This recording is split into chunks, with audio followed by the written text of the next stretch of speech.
네, 안녕하세요. 굿이브닝입니다. 우리가 이제 거래를 할 때 어떻게 하면 높은 가격에 또 더 잘 팔 수 있을까라는 고민들을 많이 하죠. 그런 고민을 이제 많이 하면서 매번 방법들을 생각해야 되고, 어떤 기술이나 어떤 부분들의 인사이트 부분들을 높이기 위해서 노력들을 많이 할 건데요. 가장 기본적인 내용을 우리가 하지 않고 더 고차원적인 기술이나 이런 부분들을 할 수는 없을 겁니다. 가장 기본적으로 우리가 매매를 했을 때 어떻게 하면 더 좋은 매도가 될 수 있도록 할 수 있을 것인지에 대해서 한번 이야기를 하도록 하겠습니다. 우리가 이제 매매를 할 때 이제 매도라는 걸 굉장히 잘 하려면 어쨌든 첫 번째로 매도를 잘한다라는 게 이번 한 종목 한 번에 매매를 잘하는 게 아니라 평균적인 뭐 볼링 칠 때 에버리지 몇이냐 이런 부분들로 생각을 했을 때 평균적으로 200 정도 치는 혹은 뭐 당구를 쳤을 때든 어느 평균적으로 되는 어떤 수준을 이야기하는 거죠. 그런 수준이 되려면 가장 중요한 건 기준이라는 게 일단 있어야 됩니다. 기준이라는 게 있어야 되는데 이 기준이라는 부분들은 내가 기술적인 부분들도 봐야겠죠. 내가 어떤 식으로 해서 뭐 이평선이 깨지면 이평선이 이탈되면 나는 팔 거다. 아니면 뭐 전고점이 오면은 일단 분할 매도를 할 거다. 전고점이 오면 이제 분할 매도를 할 거다. 뭐 이런 식으로 대한 뭐 부분이 있을 거고, 내가 이 기준이라고 하는 부분이 일반적으로 그냥 교과서나 책에 나오는 누구나 알 수 있고 그런 부분들보다 그러지 못하는, 내가 컨트롤할 수 없는 부분들이 굉장히 많잖아요. 주식을 하다 보면 급하게 시세가 나올 수도 있고 또 급락이 떨어질 수도 있고, 이런 부분에서 내가 시세가 이렇게 천천히 올라가고 천천히 빠지면 대응을 할 수 있었을 건데 급하게 빠지니까 대응을 못 하겠다 이렇게 생각할 수도 있어요. 근데 천천히 빠지면 대응을 잘 할 수 있을까요? 아니에요. 천천히 빠지면 계속 의문을 갖게 돼요. 깨졌나? 안 깨졌나? 깨졌나? 안 깨졌나? 이 정도면 깨진 거 아닌가? 라는 생각을 계속 하게 되죠. 그렇게 되면은 결국에 내가 기준점을 잡는다라는 게 어떤 현상 부분들이 나타남과 상관없이 그 구간에 오거나 어떤 그 조건이라는 부분들, 우리가 이제 법 같은 거 공부를 할 때 보면은 요건과 효과가 있잖아요. 요건이 형성이 되고 요건이 맞춰지면 우리는 그러니까 내가 매매 결정이라는 걸 해야 되는 거예요. 예를 들어서 두 가지 한번 이야기를 해봅시다. 주가가 이런 식으로 올라가다가 이런 식으로 빠진 게 일반적인 상승에서 하락으로 전환되는 흐름일 거예요. 우리가 이제 저가에서 잘 매수를 했단 말이에요. 매수를 잘 했다가 갖고 쭉 올라가는데 올라와가지고 이탈해가지고 뭐 여기 뭐 분봉이든 일봉이든 이평선 이런 식으로 있는 부분들을 내가 깨고 내려오는 부분들, 여기서 내가 매도를 할 거야 라고 생각을 하는 기준점을 갖고 있겠죠. 근데 여기서 급하게 빠지는 형태가 나온단 말이에요. 급하게 빠질 때 만약 여기서 지지를 하고 올리게 되는데 급하게 빠져요. 그러면 순간적으로 빠지게 되면 여기서 좀 올라왔을 때, 고점에 올라왔을 때 분할 매도 좀 할 걸, 밑으로 빠지면 뭐 그럴 거라 생각도 물론 들죠. 아깝다는 생각이 먼저 들어요. 아깝다는 생각이 들고, 그러고 나서 이제 파느냐. 근데 내가 수익을 이 정도까지 본 게 있고 또 이걸 다 들고 내가 원래 지금 보고 있어요. 여기까지 이 하늘을 보고 있거든요. 더 갈 거라고. 더 갈 수도 있죠. 근데 지금 현재 내가 매매를 하는 데 있어서 내 기준이 요건에 맞냐 이 생각을 해봐야겠죠. 근데 어쨌든 이 요건이라고 생각했던 부분을 깨고 내려왔는데 순간적으로 이제 실망 매물이 나와서 빠지게 되면 아깝다, 팔 걸, 뭐 이런 식으로 생각을 하다가 이제 지켜보죠. 여기선 다시 또 올라갈 듯 말 듯 이평선에 회복을 할 듯 말 듯 하게 될 거니까. 그러고 나서 이 여기 부분들의 또 저가를 깨고 내려오게 되면 이제 여기서 팔게 되면 이 고가에서 못 팔아서 이거 먹고 팔기 너무 아까운 거예요. 너무 아까워. 그리고 거기서 이제 한 번 더 쭉쭉 밀려가 내려오게 되면은 이거 이제 개미떨기 아닌가? 이 정도면 급하게 빠지게 되면 이렇게 생각하겠죠. 개미떨기 아닌가? 그리고 내가 지금 여기서 이 상승에 반해서 아직까지는 상승인 것 같아. 추세 방향은 상승인 것 같은데 내가 이거 먹고 팔면 바보 같잖아. 이런 생각을 좀 갖게 되죠. 그러다가 또 더 빠지게 돼요. 그러면 이제 내 매수가랑 얼마 차이가 안 나요. 매수가가 얼마 차이가 안 나면 이러면 내가 정리를 해야 되잖아요. 손실을 볼 것 같으면 정리를 하고 다시 사면 되는데 그러지 못하고 안 먹으면 안 먹었지. 안 먹으면 안 먹었지. 안 팔아. 라고 해가지고 또 보유를 해서 매수가까지 옵니다. 그러면 상승이 나왔음에도 불구하고 나는 수익을 얻을 수가 없죠. 안 팔아. 안 먹으면 안 먹었지. 그러다가 밑으로 빠져요. 여기까지 올랐다 이렇게 빠지고 내 매수가도 빠져. 회복하겠지. 이건 반등이 올 거야. 라고 생각을 하고 또 안 팝니다. 그 다음에 더 빠진다. 그러면 어떻게 하냐면 이제 이게 내 매수가가 여기고 여기서 어쨌든 이제 이만큼 빠졌으니 반등을 하겠지 라는 생각을 하면서 어떻게 추가 매수를 합니다. 추가 매수를 해요. 그러고 나서 추가 매수를 해가지고 올라갈 때 또 해가지고 하면 역시 이제 올라오면은 매수가 위에 팔아야지. 근데 물론 이런 지금 테크로 매매를 하시는 분들은 매수가 위로 올라오면 못 팔아요. 왜냐면 난 물량이 더 많고 올라가면 좀만 올라가도 수익이 더 많이 나고 또 이만큼 올라갔던 부분들을 내가 생각하기 때문에 팔지를 못합니다. 그런데 거기서 또 깨지고 팔아요. 깨져갖고 밑으로 내려와요. 그러면 여기서 이제 우리는 손절을 하게 되죠.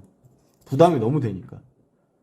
근데 부담이 되어 손절을 하게 되면 이제 저가 손절이 되는 유유히 이제 반등하는 모습 많이 봤을 거예요. 그러고 나서는 또 이제 보다가 나중에 또 여기까지 올라와서 막 또 치고 올라갈 때 다시 내가 저거 본 게 맞았는데 라고 해가지고 다시 추격 매수하다가 또 물리고 이런 상황이 계속 되돌아지죠. 근데 이제 이거를 한번 다른 방향으로 생각을 해서 방향만 바꿔가지고 한번 이야기를 해봅시다. 두 번째를 보면 상승을 해가지고 올라왔는데 올라오다가 여기서 내 기준을 깼어요. 깨고 사실 또 좀 더 빠졌어. 그래도 수익은 좀 나 있는 상태죠. 물론 이 위에 거를 아깝지만 내가 기준점에서 매도를 했다면 좀 더 스마트하게 매매를 하려면 이제 올라가다가 만약 일봉의 저항이든 뭐 정고점이든 이런 부분들을 생각을 하고 있겠죠. 그래서 그런 부분이 올라가면 이 추세로만 대응할 게 아니라 첫 번째 상승을 하는 부분들에서는 뭐든지 첫 상승을 할 때는 이런 식으로 바로 방향이 나오는 경우가 거의 없어요. 바닥에서 이런 식으로 뭐 다중바닥을 잡던 이평선을 살살살 만들면서 패턴을 만들던 이런 패턴을 만들던 아니면 어떤 하락 부분들을 만들어내고 다시 이제 역회된 숄더 같은 이런 형태를 만들면서 반전이 되는 거죠. 근데 매도를 못하고 그냥 나는 추세 매매를 한다고 봤을 때 그냥 여기서 깨졌는데 깨지고 여기까지 빠졌어. 그러면 어쨌든 내가 매도를 하려고 생각했던 기준 이하에 있고 내가 그걸 지금 보고 있어요. 그러면 여기서 수량을 줄이던 수익 실현을 좀 하는 거죠. 수익 실현을 좀 하게 되면 이거 하나만으로도 마인드가 굉장히 많이 바뀝니다. 이게 만약 회복을 해가지고 다시 추세 회복을 하고 내 기준에 회복이 되면 그걸 또 홀딩할 수가 있죠. 나머지 부분들을 홀딩할 수가 있고 만약 팔았는데 팔고 나서도 계속 안 좋게 되면은 여기서 내가 수익 여기서 빠졌을 때 좀만 더 빠지면은 내 매수가에 다시 오니까 뭐 분할 실력도 했고 하면은 정리를 하자. 정리를 하고 내 매수가가 만약 내려오거나 흐름들을 보고 다시 재매수 타이밍을 잡자. 이게 몇 퍼센트가 만약 차이가 안 나는 구간이라면 10% 이내 뭐 프로 뭐 이 정도 수익의 차이라면 정리를 하고 흐름을 다시 보고 접근해도 충분하다라는 거죠. 근데 그렇게 생각을 하고 만약 매매를 했다면 내가 여기서 팔아가지고 수익 냈더니 매수가까지 왔어. 근데 더 빠지네. 더 빠지는 부분들을 보다가 여기서 이제 흐름이 되면 이게 올라갈 건지 말 건지 볼 수 있는 거죠. 그러니까 고점을 맞고 밀린다. 근데 내 기준에 이탈했어. 그럼 맞네. 이제 밀리네. 일단 이제 가격이 내가 최고가에서 판 것도 아니고 그리고 내가 기준점보다는 살짝 아래긴 하지만 어쨌든 이탈을 했으니까 판자. 일단 수익이니까 먹고 보자 라고 생각을 하게 되면 이제 더 안 좋아지면서 이제 매수가를 깨진다든지 뭐 이거는 좀 어느 정도는 극단적으로 제가 예시를 든 거긴 하지만 극단적이긴 하지만 굉장히 흔하게 여러분들이 발생되는 문제일 거라는 겁니다. 그래서 이제 나중에는 여기까지 빠지고 내가 예전에 내가 처음 매수했던 자리가 다 빠지네. 그러고 나서 또 더 밀리네. 라는 생각들을 이렇게 보면서 여기서 바닥을 또 다시 잡는다. 뭐 이런 부분이 나온다면 그때부터 팔았으니까 일단 뭐 입질부터 한번 해볼까? 이렇게 생각을 하게 되면 이 두 가지의 똑같은 현상에서 대응을 하는 부분이긴 하지만 내가 기준점을 정해놓고 그거에 대해서 유도리 있게 대응을 한다면 어떻게 결과가 달라질 것이는 마찬가지입니다. 우리가 이제 거래를 하는 데 있어서 매매는 장기전이에요. 한 번 매매할 때마다 나는 1%를 더 수익을 내고 1%를 덜 손실을 보는 데 집중을 하는 게 가장 중요합니다. 나중에 제가 투자라고 하는 부분과 트레이딩이라는 부분의 차이에 대해서 한 번 더 그것도 얘기를 드릴 건데요. 우리가 이제 기술적인 부분들을 가지고 투자를 하는 입장에서라면 분할 매도라고 하는 부분들이 꼭 필요하고 이 분할 매도를 하는 부분들이 왜 필요하는지에 대해서 전반적으로 알 수가 있겠습니다. 분할 매도 수익이 어느 정도 났을 때 내가 기준에 의해서 분할로 매도를 실현해 나가는 거 그게 50%도 100%도 먹을 수 있게 만드는 기준점이 되는 거고요. 만약 분할 매도를 하지 않고 그냥 주가가 밀리는 걸 지켜만 보고 내가 기준점이 이탈했는데 보통 이런 얘기 제일 많이 하는 분들이 많죠. 지금은 너무 많이 빠져가지고 건드리지도 못해요. 많이 빠졌는데 건드리지 못한다라는 게 무슨 무책임한 이야기입니까? 맞죠?